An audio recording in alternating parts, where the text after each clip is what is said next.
And France seems totally dedicated, totally committed to helping Ukraine. But the big question is, will Europe send its sons to the trenches in Ukraine? If there is to be peace between Ukraine and Russia, Putin will demand his pound of flesh.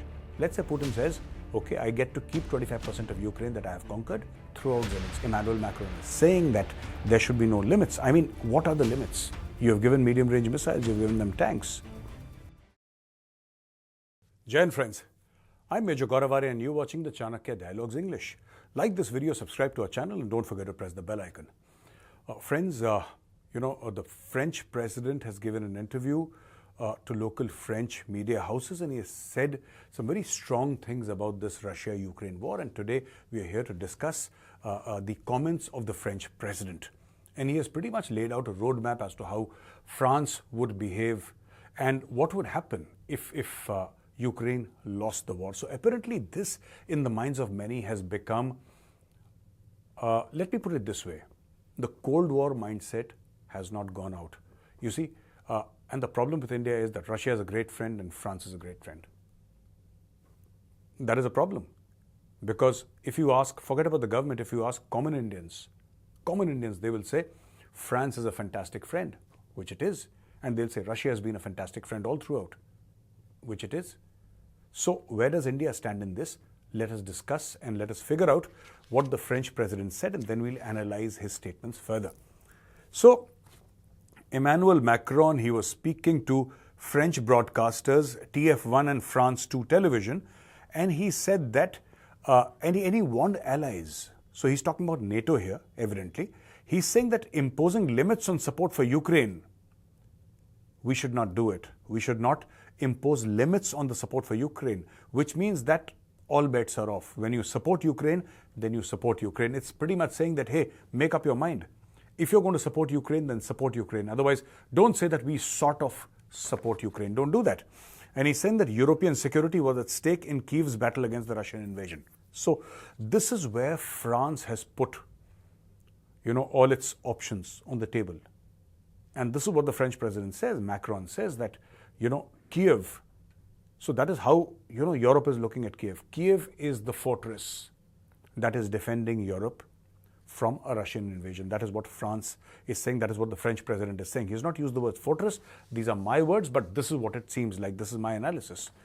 Now, here he says that sending ground forces to Ukraine is not currently on the agenda, but Europe must keep all options open in case the conflict escalates. So here he is talking about a horizontal escalation. So, friends, while there has been vertical escalation in this conflict, which is that bigger and bigger weapons have been used, horizontal escalation, which is spreading a war to other territories, this has not yet happened. And I don't think Europe is very wrong when Europe, and I don't agree with Europe's policies, by the way. I'm a great opponent of their policies, but here's what I'm trying to say. I'm trying to say that this whole thing about Europe looking at Kiev or looking at Ukraine as the last bastion, I think it's probably correct, because I don't think Putin is going to stop at Ukraine, because Putin has made his aims about Finland abundantly clear. And so how much time is Putin going to take if he decides to move against Finland? It's nothing. Finland is a very small country. And if Russia and it's Russia's neighbor. So if Russia decides to move against Finland, Finland is gone. He says that if Russia were to win the war, Europe's credibility would be greatly diminished, emphasizing the existential nature of the conflict for Europe and France. So they have made it a point of honor, a matter of honor, that NATO or even Europe must win this battle because it's existential. This is what the French president is saying. Now, there are certain problems with this statement. And I'm a great friend of the French.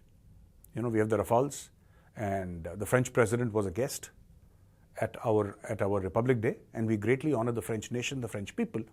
But here's the problem. There has to be a middle path, because nobody is speaking about peace. Nobody is talking about, except for India, that is. People have taken sides. And I understand France is in Europe and everybody would be scared. You have Russia, which is bigger than all of Europe put together, I think. I think Russia is bigger than all of Europe put together in terms of territory. It has a massive army, massive air force, massive navy, and it can threaten the life out of every European state. It is massive. And then you have a strongman like Putin at the helm. Putin is a strong guy, right? And Putin is one person. If he says something, he will do it. Now, there is a problem in all of that. And the problem from Europe's perspective is, and this is exactly what Macron is saying, that we have not decided to put troops on the ground against Russia. But all options are on the table. He said Europe needs to be prepared. So what does Europe need to be prepared for? That Russia will invade and Europe needs to fight, because this is exactly what Russia is betting on. Russia does not mind body bags. Thousands of Russians killed, no problem. It's not new for Russia. You have to understand. It's not new for Russia. Thousands upon thousands, in fact, millions of Frenchmen and Englishmen were killed in the First World War and the Second World War. So it's not that Western Europe is new to war. That's not true. But they place a greater value on life. That's what my assumption is, and I could be totally wrong here. Please correct me if I'm wrong, but I think the Western Europeans place a great deal of importance, of value on every single human life than possibly the Russians, because for the Russians, it's like, you have taken a step against Russia and whatever it costs, we are going to get even with you. That is the Russian mindset, that you make it into this huge patriotic and nationalistic thing and then all the bets are off the table. This is what the Russians are doing. Now, he's accusing Zelensky of being a Nazi, and Zelensky is a Jew. How can you accuse a Jew of being a Nazi? This defies all logic. But the fact of the matter is, I think Zelensky has overplayed his hand. Zelensky has fallen into the trap of the Americans. I will not say the French, I will not say the English, not the Germans, but I think he has fallen into the trap of the CIA. He's the fall guy. He's the fall guy. And if tomorrow, if there is to be peace between Ukraine and Russia, Putin will demand his pound of flesh.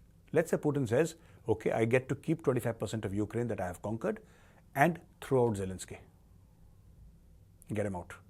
Have a pro-Russian government in Ukraine and I guarantee peace. I'm willing to sign a document to guarantee peace. Do you think the others would capitulate? I don't know. Now, and he said that there are too many limits in our vocabulary. This is Emmanuel Macron, the French president. There are too many limits in our vocabulary since the Russian invasion in February 2022. 2 years ago, we said that we would never send tanks. We did. 2 years ago, we said we would never send medium-range missiles. We did. Those who say, let's not support Ukraine, do not make a choice of peace. They make a choice of defeat. So here, Macron is saying that when you put a limit on the amount of help that you would like to give to Ukraine, when you put a limit on the kind of weapons you would like to give Ukraine, or when you put a limit, on what kind of financial help that you want to give Ukraine, he says, then you are restricting Ukraine, then Ukraine cannot fight. So what do people want to do? Let NATO get together and say, okay, give Ukraine nuclear weapons. Ukraine had nuclear weapons, by the way, because when it was USSR, in that region there were nuclear weapons, which were taken away, I guess. Here's the thing, ladies and gentlemen, that how do you get Russia to backtrack? Either NATO enters the conflict and you risk a nuclear war. I think this whole talk about nuclear war is talk from Russia's side. Nobody is foolish enough to go nuclear at this stage in the world, because that will completely destroy Ukraine, of course, but it will completely destroy Russia. Completely. I mean, if somebody were to go nuclear at this day and age, that nation is gone. That nation will be blacklisted permanently. Nobody in the world will be able to buy anything Russian, sell anything to Russia, go to Russia, come out of Russia. They will turn Russia into North Korea overnight. Overnight. So here's the thing. I think you need to sit down with the Russians and negotiate. Not enough people are talking with the Russians. Not enough people. They've made it a point of honor, and this war seems to be just going on and on and on and on and on. And today, Emmanuel Macron is saying that there should be no limits. I mean, what are the limits? You have given medium-range missiles, you've given them tanks. The Americans have given them Javelin, ATGMs, anti-tank guided missiles. They have Javelins, they have the best of weapons, they have money. But what do they actually need? They have a very, very small army. Compared to the Russians, they have a very small army. Does Europe, so the question here is, does Europe have the guts to actually place its troops? Let us say they get together and say that, hey, we need to support Ukraine. We are willing to put in 300,000 men in Ukraine. This is a NATO army, 300,000 men on the border with Ukraine. This is the only thing that can stop the Russians apart from diplomacy. And I think what France should do is involve countries like India. India has a fantastic relationship with France. India has a fantastic relationship with the Russians. I think Prime Minister Modi can make all the difference, but he needs to be approached. And India needs to be convinced that India, has to stop somehow this war which has been going on for over 2 years. And for France, all options are on the table in support of Ukraine. And he's quoted Winston Churchill. Surprising, he's quoted Winston Churchill about the sinews of peace. To want peace is not to want defeat and to let Ukraine fall. Using the famous phrase used by former British Premier in a 1946 speech in the US shortly after the World War II ended. So this is what it is. And he says, while Macron clarified that sending ground troops to Ukraine was not currently under consideration, he stressed the need to remain prepared to take necessary action if the situation deteriorated further. So there is a talk. This means in the NATO. There is talk in NATO that we may require, or it could be a requirement that we send ground troops. Ladies and gentlemen, it's going to be a huge problem for Europe actually. They're not used to body bags any longer. There was a time, 80, 85 years back, when they were happy fighting and bearing people. But today, the Europe of today is very soft, especially Western Europe. They have seen prosperity. They have seen fantastic infrastructure. They've seen over 7 decades of peace. They've been largely peaceful. And 3-4 generations have come up living in a peaceful environment. That want of a kinetic conflict is lacking in Europe. And many of them suffer from an aging population. So how many Europeans are going to be willing to fight a Ukrainian war in Ukraine? Because that is how many other people look at it. And is Europe united? I mean, forget about Russia and forget about Ukraine. But the rest of the people, there is Belarus, there are other countries. And there are many countries in Europe, right, who while they support Ukraine, they are not willing to actually put troops on the ground. Nobody wants to see casualties. You want a check of $50 billion, I'm happy to give it to you. But if you want 10,000 people from my country fighting in Ukraine, I'm sorry, I cannot do that. That is the attitude of many, many European states.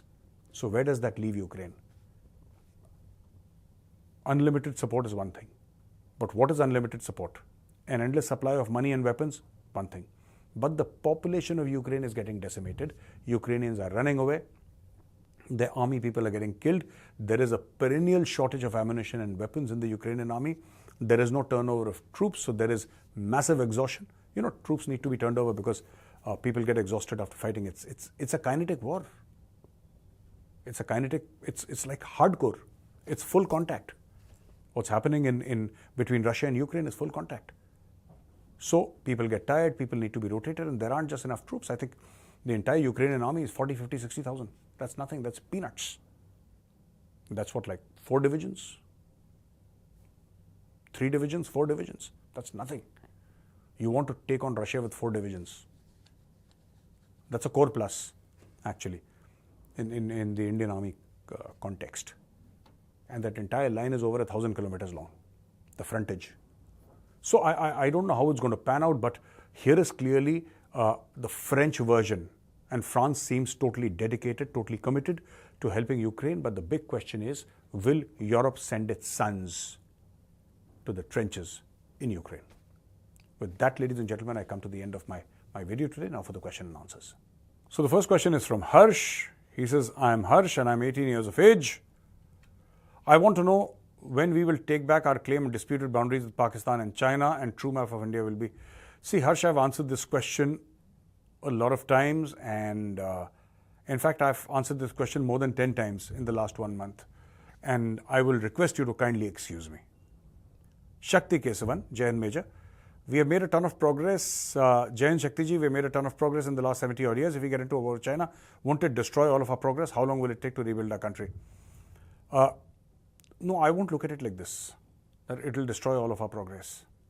It will destroy all of China's progress also. And China is not stupid. Let me tell you, all these things that are happening, especially after the Israel-Hamas war, all these ships that are being targeted all over, all these ships that are being targeted, where is the Chinese Navy? The Indian Navy is saving people. The Indian Navy is protecting the sea routes. Where is the Chinese Navy?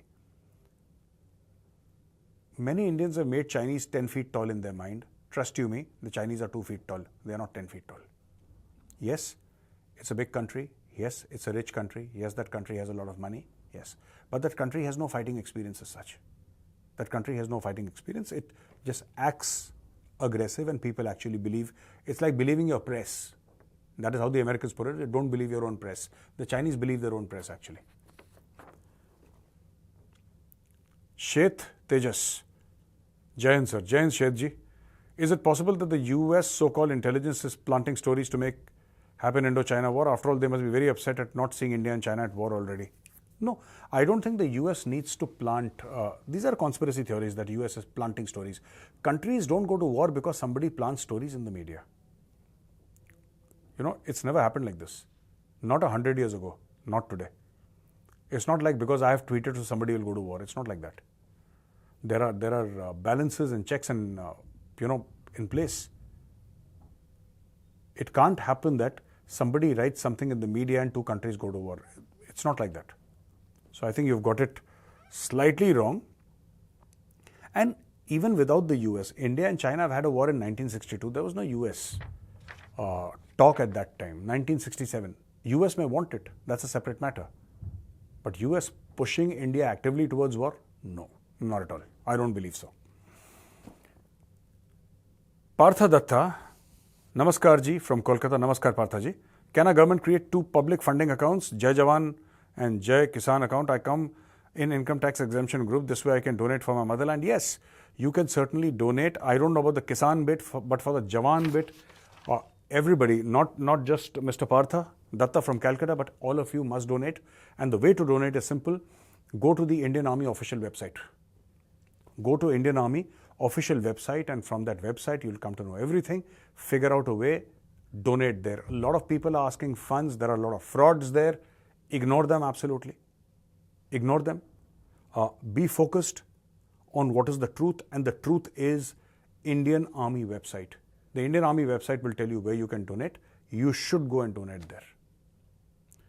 So ladies and gentlemen, thank you very much for watching this video. And if you like this video, press the like button. Subscribe to our channel. Don't forget to press the bell icon. Jai Hind, Vande Mataram, Bharat Mata Ki Jai.